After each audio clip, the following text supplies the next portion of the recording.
Bonjour bien-aimés, nous sommes dans Matthieu au chapitre 13. Nous allons voir les 9 premiers versets. Vous connaissez cette parabole, la parabole du semeur.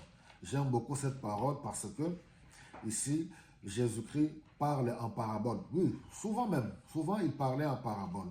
C'est-à-dire, il utilisait le symbolisme pour permettre à la population, au peuple, de pouvoir comprendre. Parce que vous savez, les choses du royaume des cieux, parler du royaume des cieux, c'est tellement difficile de comprendre le royaume des cieux ou le royaume de Dieu avec l'intelligence humaine. C'est pour cela que Jésus-Christ devait utiliser des fois des images. Alors, dans cette parabole, pour les 9 premiers versets, je vais soulever d'abord les 4 types de chrétiens. Parce qu'on nous dit, il parle de l'agriculteur en tant que pédagogue.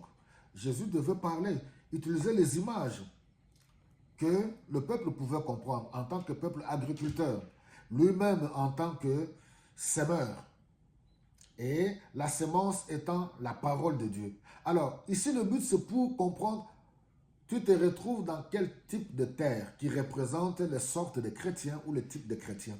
Premier type de chrétien, c'est la bonne terre. Deuxième type de chrétien, le long du chemin. Troisième type de chrétien, c'est les cailloux.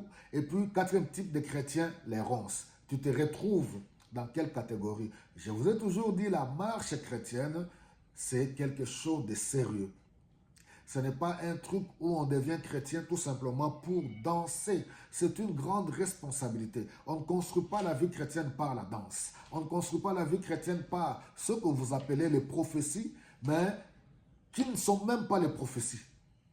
Vous comprenez ce que je dis? Vous suivez des charlatans, des diseurs de bonne aventure, qui s'improvisent des prophètes, qui vous racontent du charabia, qui vous racontent des choses à dormir debout, certains dans le but de se faire un nom, d'autres dans le but de vous soutirer l'argent.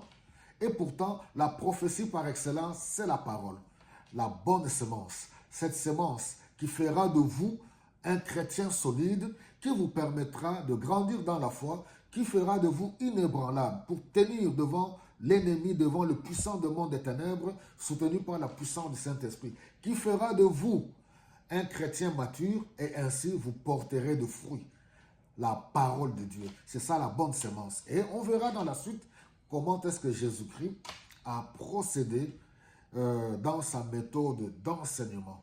Donc c'est pour nous encourager, mes bien-aimés, d'être des chrétiens qui bâtissent leur vie sur la parole. Être enracinés dans la parole et sortir dans la superficialité, dans les émotions et dans les distractions. Que le Seigneur vous bénisse abondamment.